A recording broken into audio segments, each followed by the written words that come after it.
Assalamualaikum warahmatullahi wabarakatuh. Perkenalkan nama kelompok kami. Yang pertama, saya sendiri Jenia Putri sebagai moderator dan sekaligus sebagai penyaji materi pertama. Yang kedua, Saudari Nur Isnar Harahap sebagai penyaji materi kedua. Yang ketiga, Saudari Romaito Harahap sebagai penyaji materi ketiga. Yang keempat, Saudari Riyadu Hasibuan sebagai penyaji materi keempat. Yang kelima, Saudari Basri Tampani Harahap sebagai penyaji materi kelima.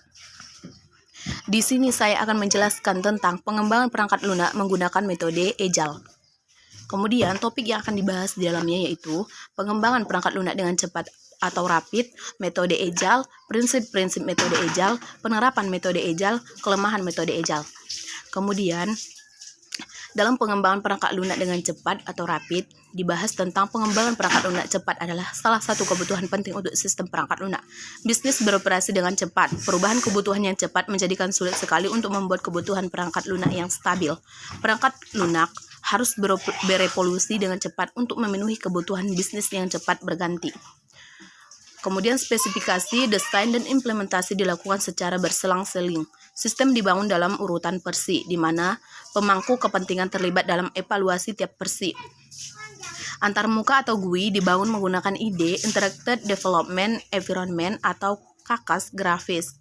Kemudian metode Agile, ketidakpuasan akan metode desain tahun 1980-an dan 1990-an menyebabkan lahirnya metode Agile. Metode Agile memiliki karakteristik yang pertama yaitu fokus kepada kode daripada desain. Yang kedua berbasis kepada pendekatan interaktif. Kemudian yang ketiga menyelesaikan perangkat lunak dengan cepat dan berevolusi dengan cepat untuk memenuhi kebutuhan perubahan pengguna perangkat lunak. Menghilangkan biaya ekstra atau overhead pada proses perangkat lunak dan merespon dengan cepat perubahan kebutuhan tanpa kerja ulang yang terlalu banyak.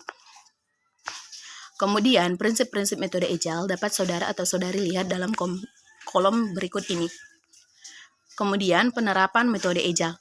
Pengembangan perangkat lunak di mana produk yang dibangun berskala kecil atau menengah.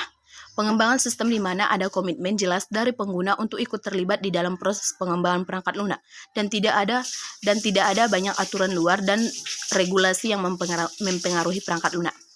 Dikarenakan fokus kepada sistem yang kecil, maka penerapan metode Agile pada sistem besar akan menemukan masalah. Kemudian, kelemahan metode Agile akan sulit menjadi minat pengguna perangkat lunak untuk tetap terlibat dalam proses pengembangan. Kemudian, anggota tim mungkin tidak sesuai dengan karakteristik metode Agile.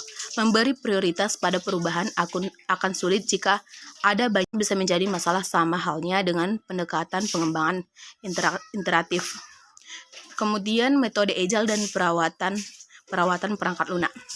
Banyak organisasi lebih banyak menghabiskan waktu merawat perangkat lunak dibandingkan membangun perangkat lunak. Sehingga agar metode Agile sukses, maka perawatan perangkat lunak harus dilakukan penuh sama halnya dengan pengembangan perangkat lunak. Masalah bisa muncul jika tim pengembangan asli tidak dipertahankan. Kemudian plan driven dan pengembangan Agile.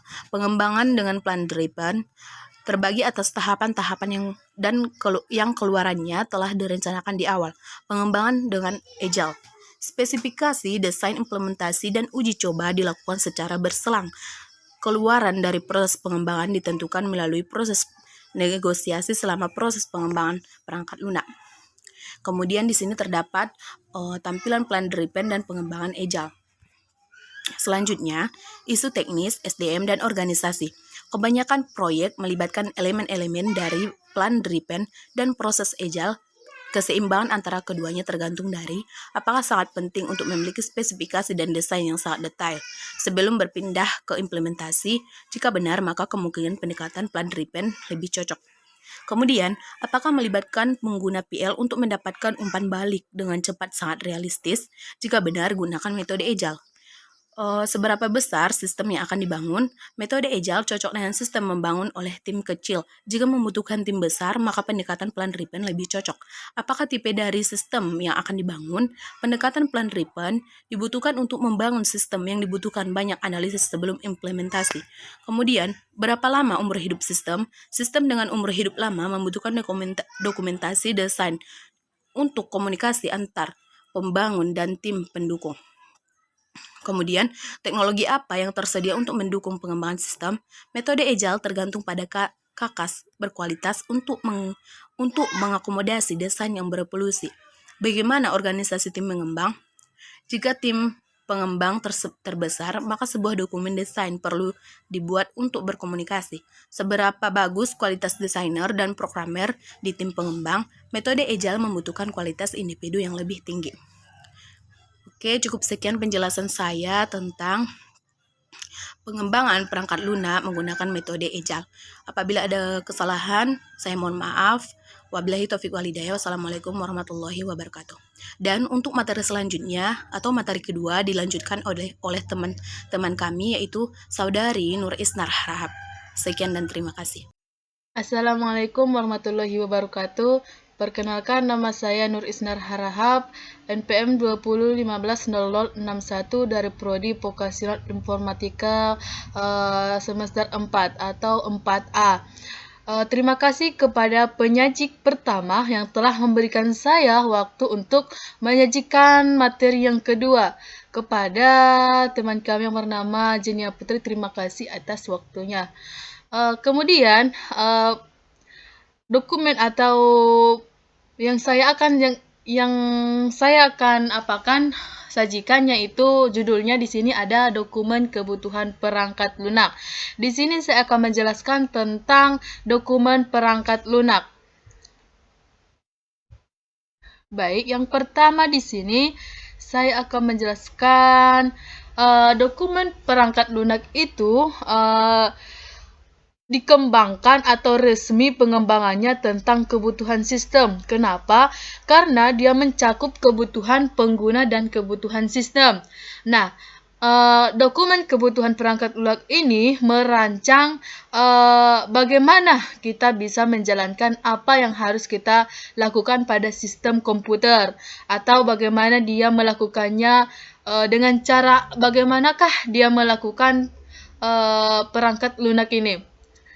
Kemudian yang kedua di sini ada kebutuhan dan metode Agile, yaitu metode yang dimana dokumen ini membutuhkan atau menghasilkan waktu karena kebutuhan berubah sangat cepat. Kenapa sangat cepat? Dia sudah meninggalkan zaman-zaman yang dulu. Dia bukan menggunakan perangkat yang zaman dulu, tetapi dia sudah menjalankan perangkat yang semakin populer. Kemudian dokumen kebutuhan penggunaan ini terbagi atas 5. Yang pertama dia sistem customer, manager, sistem engineers, dan sistem test engineers, dan sistem maintenance engineers. Dalam sistem customer ini dia mempunyai requirements. Kenapa? Karena dia Karena dia mempunyai di sini customer ini sebagai penyaji pertama. Dia memberikan waktu atau memberikan sebuah dokumen untuk dilakukan ke manajer. Kemudian manajer ini membagikan dokumennya itu ke sistem dan dijalankan oleh test engineers dan dikembangkan oleh maintenance engineers. Kemudian selanjutnya ada di sini variasi dokumen kebutuhan, di mana variasi dokumen kebutuhan ini tergantung pada jenis sistem. Kenapa? Karena dia dikembangkan secara bertahap. Dia biasanya memiliki lebih sedikit kebutuhan dokumennya, karena standar dokumennya ini sering digunakan untuk mendefinisikan kebutuhan pada proyek rekayasa. Karena proyek rekayasa ini sangatlah digunakan oleh sebuah perangkat lunak sangat besar. Standar dokumen ini dimisalkan sebagai IEEE. Kemudian selanjutnya ada struktur dokumen kebutuhan. Struktur dokumen kebutuhan di sini ada 5 karakter. Yang pertama preface, introduction, glossary, user requirements, dan sistem arsitektur. Kemudian selanjutnya di sini ada sistem requirements, sistem model, sistem evaluation, sistem evidence, dan index. Kemudian, spesifikasi kebutuhan merupakan proses menuliskan kebutuhan pengguna ke dalam dokumen, ke dalam kebutuhan dokumen. Kebutuhan dokumen ini seperti pelanggan yang tidak memiliki latar belakang, yang tidak memiliki perincian, mungkin dia mencakup informasi yang lebih teknis. Kebutuhan bisa menjadi di bagian kontrak pengembangan sistem. Nah, oleh karena itu penting bagi perangkat lunak ini untuk membuat selengkap atau membuat dokumen yang mungkin untuk dilakukan. Kemudian kebutuhan dan perancangan ini menjelaskan apa yang dilakukan sistem, sedangkan desain menjelaskan bagaimana sistem melakukannya. Nah, pada karakternya, kebutuhan desain ini tidak dapat dipisahkan. Kenapa? Karena arsitektur sistem dirancangkan untuk menyusun kebutuhan, sistem dapat beroperasi dengan sistem, penggunaan arsitektur khusus untuk memenuhi kebutuhan fungsional dan non-fungsional. Nah, selanjutnya di sini ada cara menuliskan spesifikasi kebutuhan. Nah, disinilah contoh dari spesifikasi kebutuhan. Di sini ada berapa ya? Di sini cuma ada 5 spesifikasi. Yang pertama natural language, struktur natural language, desain deskripsi, graphical notation, mathematical specification. Selanjutnya di sini ada spesifikasi bahasa alamiah. Dia mempunyai kebutuhan untuk dituliskan menjadi kalimat bahasa alami dan digunakan untuk menuliskan kebutuhan karena ekspresifnya atau globalnya membutuhkan atau bisa dimengerti untuk pelanggan. Kemudian di sini ada petunjuk penulis kebutuhan. Yang pertama ada buat format, gunakan baca bahasa secara konsisten, gunakan Hanglets untuk mendefinisikan bagian penting, hindari penggunaan jargon, beri penjelasan mengapa kebutuhan tersebut penting. Kemudian selanjutnya di sini ada masalah penggunaan bahasa alami. Yang pertama ada kurang jelas, kekacauan kebutuhan, penggabungan kebutuhan. Nah, yang pertama di sini ada ketetapan, kebutuhan, kebeberapaan. Jadi, di dalam masalah penggunaan bahasa ini ada tiga bahasa, yaitu kurang jelas, kekacauan kebutuhan, penggabungan kebutuhan. Kita lanjut. Spesifikasi tekstur terbagi atas 2. Yang pertama, kebutuhan dituliskan secara standar, baik untuk beberapa jenis kebutuhan. Spesifikasi berbasis formulir ada di sini 7. Definisi fungsi, input, output, kebutuhan, aksi yang diambil awal dan akhir. Selanjutnya di sini ada spesifikasi tekstur kebutuhan pompa. Spesifikasi berbentuk tabel ada 3, digunakan sebagai tambahan, sangat penting untuk menentukan jumlah, contoh komputasi atau pompa insulin. Selanjutnya di sini ada tabel spesifikasi komputasi pompa insulin. Mungkin cukup sekian yang dapat saya sampaikan. Untuk selanjutnya saya kembalikan kepada penyaji ketiga untuk menyambungkan materi selanjutnya. Dan terima kasih dan saya akhiri. Assalamualaikum warahmatullahi wabarakatuh. Terima kasih kepada moderator yang telah memberikan saya waktu untuk menyajikan materi. Di sini saya sebagai penyaji ketiga, yaitu ingin memaparkan materi tentang proses rekayasa kebutuhan. Proses rekayasa kebutuhan. Proses yang digunakan untuk rekayasa kebutuhan sangat bervariasi tergantung pada domain aplikasi. Namun, ada sejumlah aktivitas umum yaitu pemunculan kebutuhan, analisa kebutuhan, validasi kebutuhan, dan manajemen kebutuhan. Ini adalah proses rekayasa kebutuhan bentuk spiral. Pemunculan dan analisa kebutuhan disebut pemunculan kebutuhan atau penemuan kebutuhan. Melibatkan staf teknis yang bekerja bersama pelanggan untuk menemukan domain aplikasi, layanan yang harus disediakan sistem dan batas operasional. Mungkin melibatkan pengguna, manajer, insinyur yang terlibat perawatan sistem, ahli, organisasi buruh, dan lain-lain. Ini adalah proses pemunculan dan analisa kebutuhan. Aktivitas proses terbagi menjadi penemuan kebutuhan, klarifikasi dan penyusunan kebutuhan, penyusunan prioritas dan negosiasi, dan spesifikasi kebutuhan. Penemuan kebutuhan berinteraksi dengan stakeholder untuk menemukan kebutuhan mereka. Sedangkan klarifikasi dan penyusunan kebutuhan mengelompokkan kebutuhan yang terkait dan menyusunnya ke dalam kluster yang koheren. Penyusunan prioritas dan negosiasi menyusun prioritas kebutuhan dan menyelesaikan konflik. Masalah pada pemunculan kebutuhan. Stakeholder tidak tahu apa yang sebenarnya diinginkan. Stakeholder mengekspresikan kebutuhannya dengan istilah mereka yang tidak dimengerti pengembangannya. Stakeholder yang berbeda bisa mengalami konflik kebutuhan.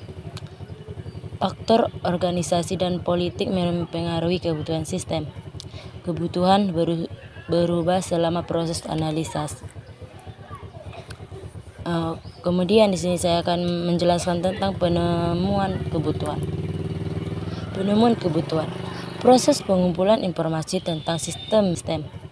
Kebutuhan berubah selama proses analisis. Kemudian di sini saya akan menjelaskan tentang penemuan kebutuhan. Penemuan kebutuhan. Proses pengumpulan informasi tentang sistem dan yang dibutuhkan serta pemilihan kebutuhan pengguna dan sistem dari informasi tersebut. Interaksi dengan stakeholder mulai dari manajemen hingga regulator. Stakeholder, sistem manajemen pasien RSC. Pasien yang informasikannya disimpan dalam sistem. Dokter yang bertanggung jawab memeriksa dan merawat pasien. Perawat yang mengatur konsultasi dan memberikan sejumlah perawatan.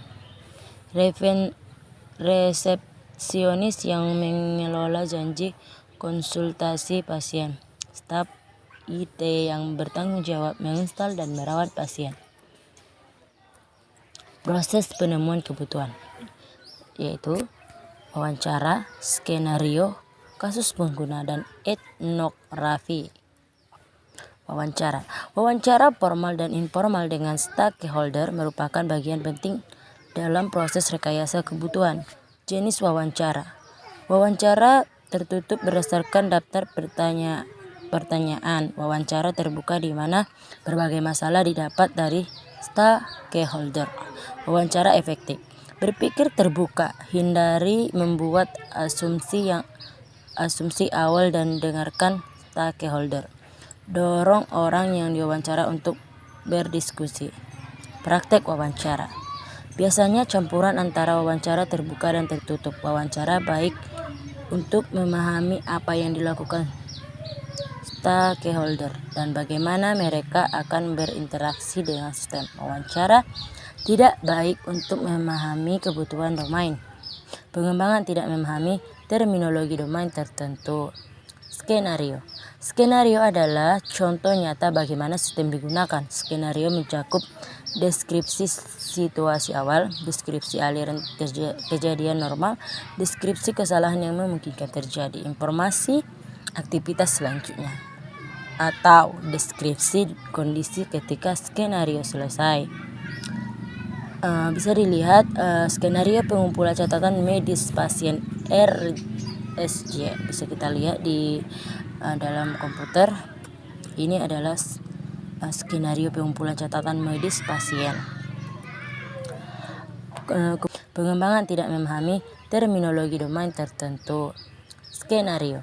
Skenario adalah contoh nyata bagaimana sistem digunakan. Skenario mencakup deskripsi situasi awal, deskripsi aliran kejadian normal, deskripsi kesalahan yang memungkinkan terjadi, informasi aktivitas selanjutnya, atau deskripsi kondisi ketika skenario selesai.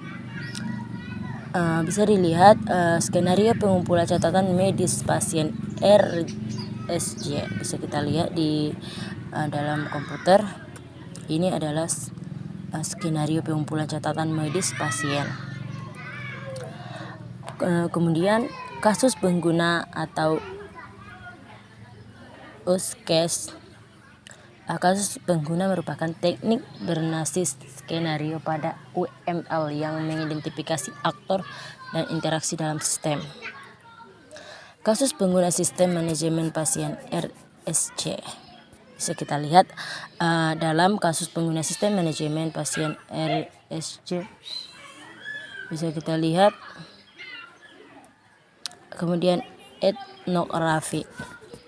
Ilmuwan sosial mengamati dan menganalisis bagaimana orang bekerja sehingga mereka tidak perlu menjelaskan pekerjaannya. Faktor organisasi dan sosial penting mungkin diamati. Ruang lingkup etnografi. Kebutuhan didapatkan dengan mengamati bagaimana orang bekerja, bukan bagaimana seharusnya mereka bekerja. Kebutuhan didapatkan dari kerjasama dan kesadaran akan aktivitas orang lain. Etnografi efektif untuk memahami proses yang ada, bukan untuk mengidentifikasi fitur baru yang harus ditambahkan ke dalam sistem. Etnografi dan prototipe untuk analisis kebutuhan. Bisa kita lihat bagaimana prosesnya. Kemudian validasi kebutuhan. Validasi kebutuhan bertujuan untuk menunjukkan bahwa kebutuhan sesuai dengan yang diinginkan pelanggan. Biaya kesalahan definisi kebutuhan sangat tinggi sehingga validasi sangat penting. Memperbaiki kesalahan kebutuhan setelah pengguna sistem membutuhkan biaya hingga 100 kali memperbaiki kesalahan implementasi. Pemeriksaan kebutuhan. Kebenaran. Pemeriksaan kebutuhan terbagi menjadi 5. Setelah pengguna sistem membutuhkan biaya hingga 100 kali memperbaiki kesalahan implementasi. Pemeriksaan kebutuhan. Kebenaran. Pemeriksaan kebutuhan terbagi menjadi 5, yaitu kebenaran, konsistensi, kelengkapan, realisme, dan verifikasi. Kebenaran. Apakah sistem menyediakan fungsi yang dibutuhkan pelanggan? Dan kemudian konsisten. Apakah ada konflik kebutuhan? Kelengkapan. Apakah semua fungsi yang dibutuhkan pelanggan tersedia? Realisme. Dapatkah kebutuhan diimplementasikan dengan anggaran dan teknologi yang ada? Sedangkan verifikasi. Dapatkah kebutuhan diperiksa? Manajemen kebutuhan. Manajemen kebutuhan adalah proses pengelolaan perubahan kebutuhan selama proses rekayasa kebutuhan dan pengembangan sistem. 2. Kebutuhan baru muncul saat sistem dikembangkan dan setelah digunakan. Anda perlu melacak kebutuhan dan merawat hubungan antara kebutuhan yang saling tergantung satu sama lain sehingga bisa menilai efek perubahan kebutuhan. Perubahan kebutuhan 2. Sistem yang besar biasanya memiliki pengguna yang bermacam-macam dengan kebutuhan yang berbeda dan prioritas kebutuhan dapat menimbulkan pertentangan. Kebutuhan akhir harus merupakan kompromo antara pengguna. Evaluasi kebutuhan. Ini adalah proses evaluasi kebutuhan. Manajemen perubahan kebutuhan menjadi 3, yaitu analisa masalah dan spesifikasi perubahan. Kedua, analisa dan pembiayaan perubahan. Yang ketiga, implementasi perubahan. manajemen perubahan kebutuhan. Ini adalah proses manajemen perubahan kebutuhan. Kemudian referensi. Ini adalah referensi dari rekayasa kebutuhan perangkat lunak. Mungkin cukup sekian yang dapat saya materi yang dapat saya paparkan. Saya kembalikan kepada moderator. Assalamualaikum warahmatullahi wabarakatuh. Perkenalkan, nama saya Riyadu Hasibuan, MPM 20150070. Di sini saya akan menjelaskan tentang rekayasa kebutuhan perangkat lunak. Topik 1. Kebutuhan fungsional dan non-fungsional. 2. Dokumen kebutuhan perangkat lunak. 3. Spesifikasi kebutuhan.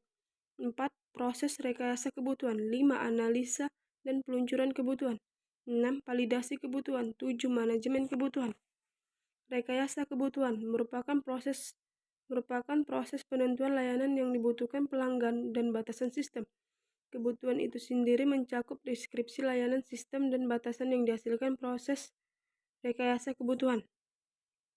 Apakah kebutuhan itu? Kebutuhan itu mencakup abstraksi layanan dan batasan sistem sehingga fungsi matematis mendetail. 2.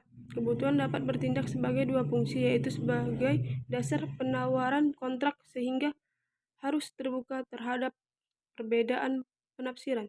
2. Sebagai bagian dari kontrak itu sendiri sehingga harus dibuat mendetail. Jenis kebutuhan. Kebutuhan pengguna berupa pernyataan dalam bahasa natural dan diagram berisi layanan yang disediakan sistem dan batasan operasionalnya. Ditulis untuk pelanggan. 2. Kebutuhan sistem. Dokumen struktur yang menjelaskan deskripsi lengkap dari fungsi, layanan, batasan operasional sistem. Mendefinisikan apa yang harus diimplementasikan sehingga bisa menjadi bagian kontrak antara klien dan kontraktor.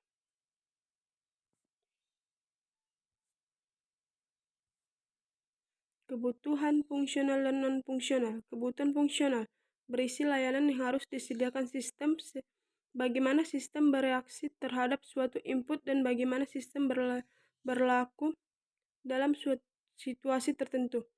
Mungkin juga menunjukkan apa yang seharusnya tidak dilakukan sistem.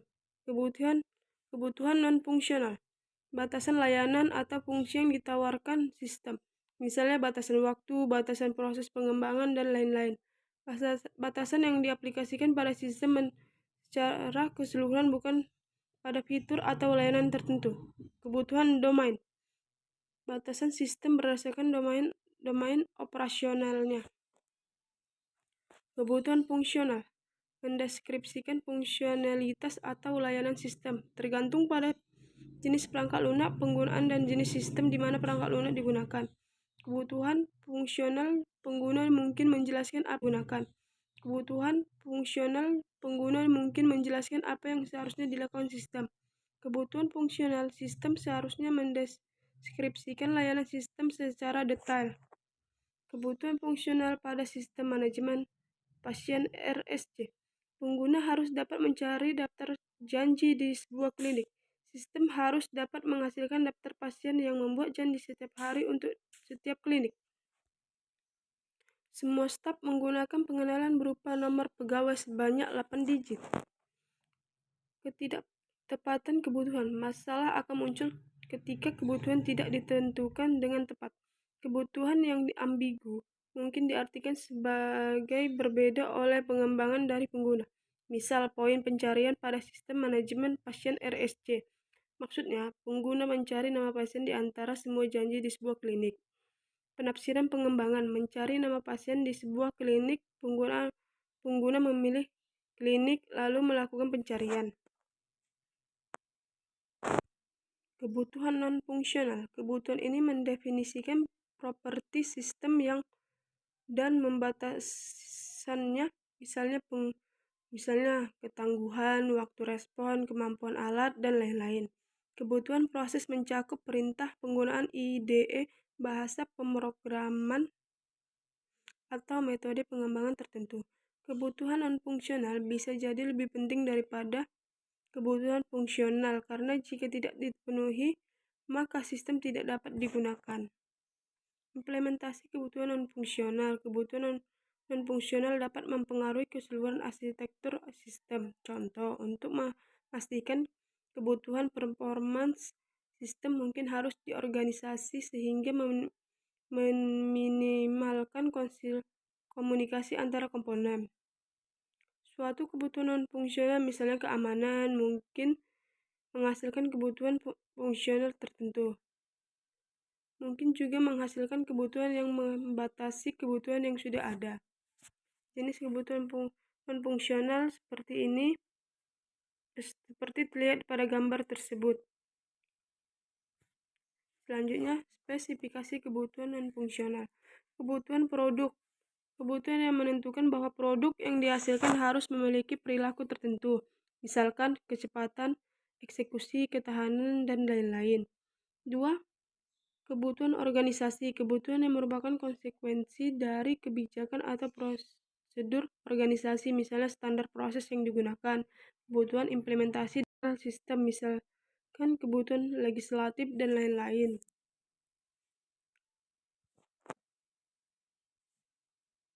Kebutuhan domain.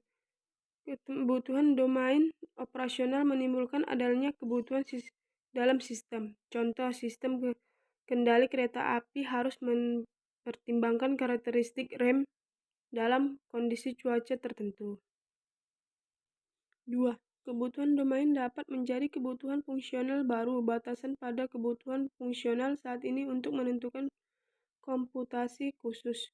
3. Jika kebutuhan domain tidak dipenuhi, maka mungkin tidak akan dapat kerjasama dengan benar. Selanjutnya, masalah pada kebutuhan domain. Pemahaman.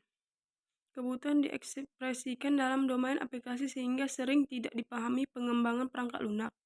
2. Implisit. Sang ahli memahami area ini dengan sangat baik sehingga mereka tidak memikirkan untuk menyebutnya secara eksplisit. Referensi.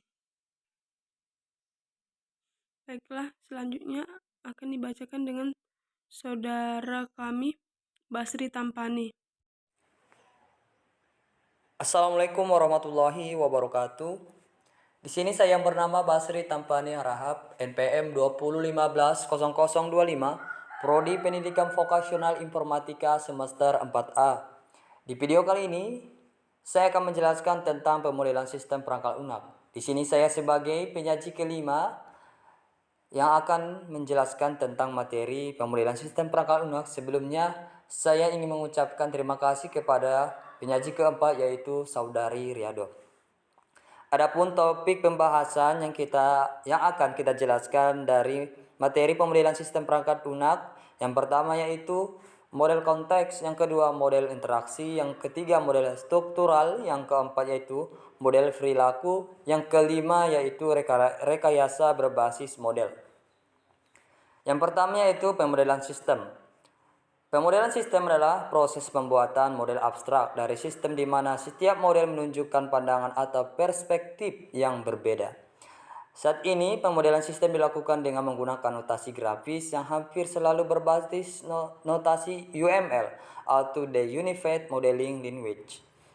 Kemudian, yang ketiga, pemodelan sistem membantu analis memahami fungsionalitas sistem dan juga digunakan untuk berkomunikasi dengan pelanggan. Kemudian selanjutnya yaitu pemodelan sistem yang ada dan direncanakan. Yang pertama yaitu model dari sistem yang sudah ada digunakan selama proses rekayasa kebutuhan. Model ini membantu menjelaskan apa yang dilakukan sistem saat ini dan dapat digunakan sebagai dasar diskusi tentang kelebihan dan kekurangannya sehingga membantu proses rekayasa sistem baru. Kemudian yang kedua, model sistem yang baru digunakan selama proses rekayasa kebutuhan untuk menjelaskan kebutuhan yang diajukan ke stakeholder. Engineer menggunakan model ini untuk mendiskusikan proposal dan mendokumentasikannya untuk proses implementasi. Kemudian selanjutnya yaitu perspektif sistem. Perspektif eksternal. di mana konteks atau lingkungan sistem dimodelkan. Kemudian yang kedua yaitu perspektif interaksi, di mana interaksi antara sistem dan lingkungan atau antar komponen dalam sistem dimodelkan. Kemudian yang ketiga perspektif struktural, yaitu organisasi sistem atau struktur datanya dimodelkan. Kemudian yang keempat, perspektif perilaku, di mana perilaku dinamis sistem atau bagaimana sistem merespons suatu kejadian dimodelkan. Kemudian jenis diagram UML atau Unified Modeling Language. Yang pertama yaitu activity diagram, menunjukkan aktivitas-aktivitas yang ada dalam suatu proses atau pemrosesan data. Kemudian yang kedua yaitu use case diagram, yaitu menunjukkan interaksi antar sistema dan lingkungannya. Kemudian sekuensi diagram, yaitu menunjukkan interaksi antara aktor dan sistem serta antar komponen sistem. Yang keempat yaitu class diagram, menunjukkan kelas-kelas objek dalam sistem dan hubungan antar kelas. Yang kelima yaitu stage diagram, menunjukkan bagaimana sistem bereaksi terhadap kejadian internal dan eksternal. Selanjutnya yaitu gunakan model grafis. Yang pertama yaitu sebagai alat yang memfasilitasi diskusi tentang sistem yang ada dan yang sedang diajukan. Model ini yang tidak lengkap dan tidak benar diperbolehkan karena perannya hanya untuk membantu diskusi. Kemudian yang kedua yaitu sebagai cara untuk mendokumentasikan sistem yang ada. Model ini seharusnya mempresentasikan sistem dengan akurat tapi tidak harus lengkap. Kemudian yang ketiga yaitu sebagai deskripsi sistem yang detail yang dapat digunakan untuk menghasilkan implementasi sistem. Model yang ketiga ini harus benar dan lengkap. Baiklah, mungkin cukup sekian penjelasan dari kelompok kami dari materi 1, materi 2, materi 3, materi 4, dan materi 5. Baiklah, jika ada kekurangan atau kejanggalan dari kami dalam penjelasan materi-materi yang sudah kami jelaskan, kami mohon maaf dan kami mohon ampun kepada Allah Subhanahu wa taala. Mungkin cukup sekian. Wabillahi taufik wal hidayah. Assalamualaikum warahmatullahi wabarakatuh.